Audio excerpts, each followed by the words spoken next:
This is breaking news. The conservative treehouse. Our attention here at Bureau News that Mark O'Mara has contacted the Conservative Treehouse and is promising, if that's the right word, a private question chat with them. So I find this interesting here.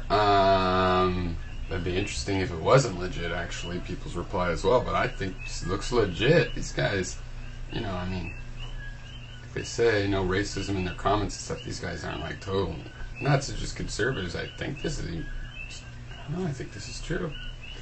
So evidently the Treehouse user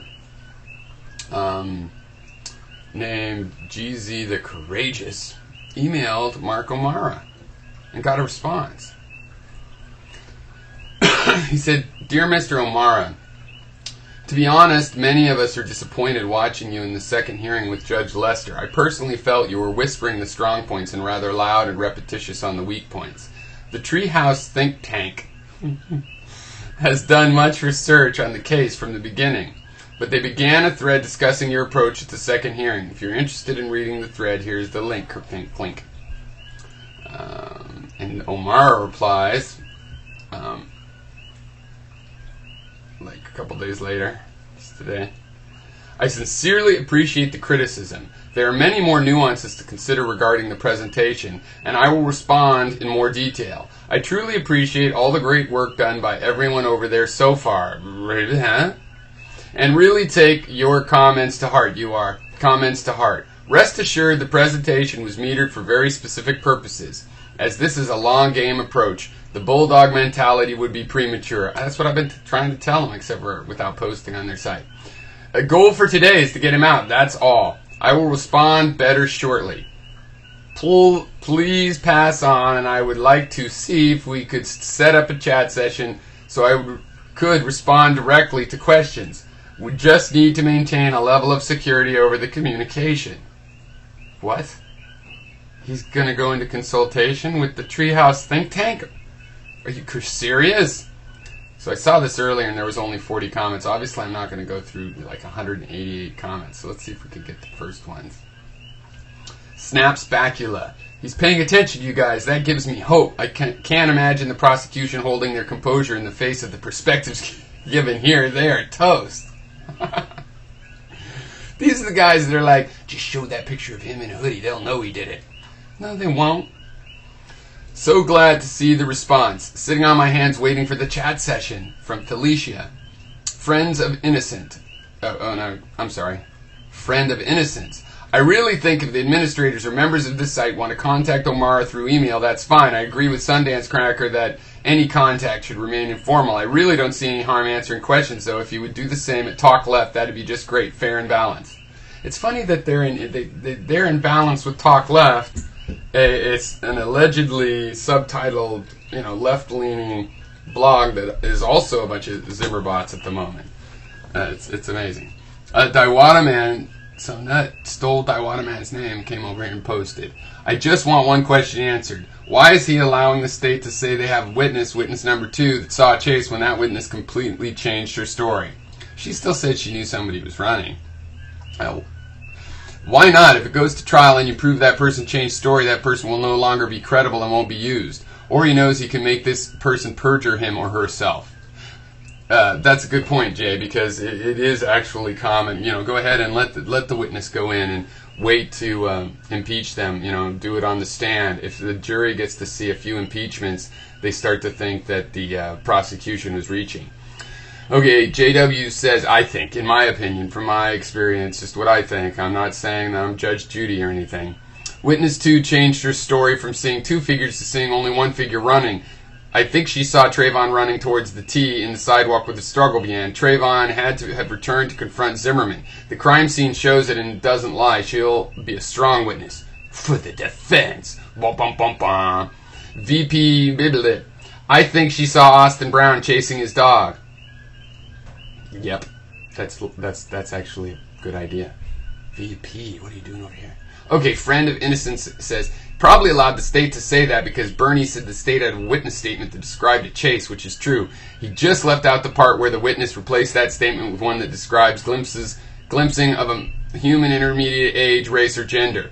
Yeah, why did she think it was 2 at first? I don't know. Why did dude think it was MMA punching?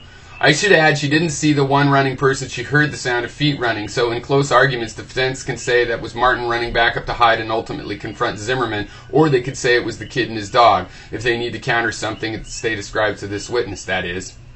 And then Amester says, yeah, the state's witness isn't an eye anymore without those contacts. She's at best an ear witness. It may be that is as good as Dee Dee's grass. Well, Dee Dee's grass doesn't really... It's not material. The phone sounded like it went in the crunchily sound. Not hard to figure it would be grass as opposed to onto concrete. And it did drop in the grass. Felicia said, why is he agreeing that GZ and SZ lied to the court? Give him kudos for speaking out that TM shooting was of his own doing. I don't know, it's people talking about his cleverness that are getting... My feeling on the lying thing is he's trying to show them both as humans. Yeah, he's trying to... Exactly. He's trying to say, hey, they misled, and they were panicking and stuff, but, they're still showing up for court, and they told me the next day, and, they didn't really have a plan. They're just, But a code, he admitted, but look how lame it was, he says. Omar, that is.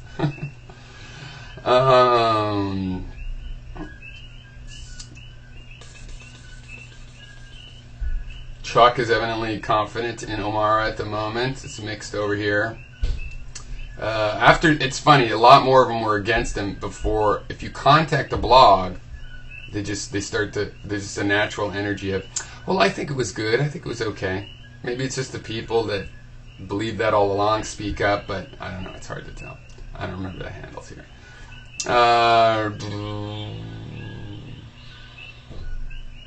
Somebody at Jay says kissed a little ass. Velvet Goldmine says that's awesome. I like Omara. A guy quotes Sun Tzu all the time. Gotta like that. You gotta read The Art of War, everybody. Also, The 5 Rings by Musashi. That's even better. It's a much more pleasant read. This one's worried that he shouldn't have posted, and Sundance Cracker's all like, hey, well, that's okay.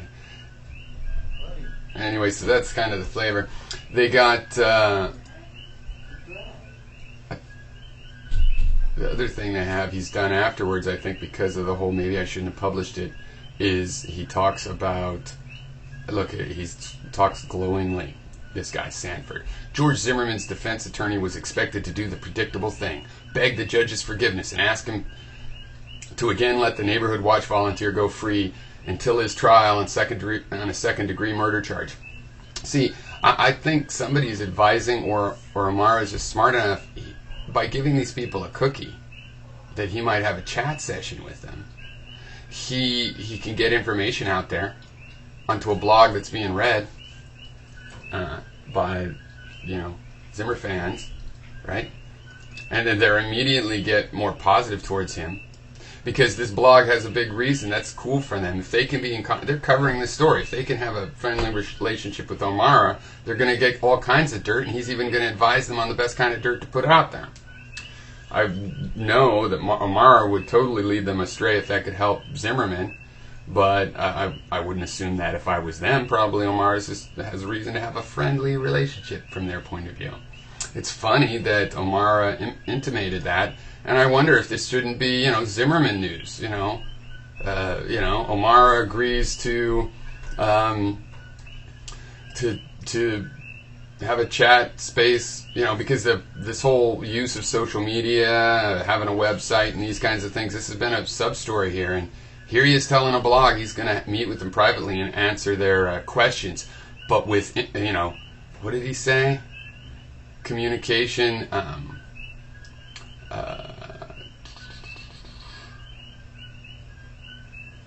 He said, I just need to maintain a level of security over the communications. Okay, interesting.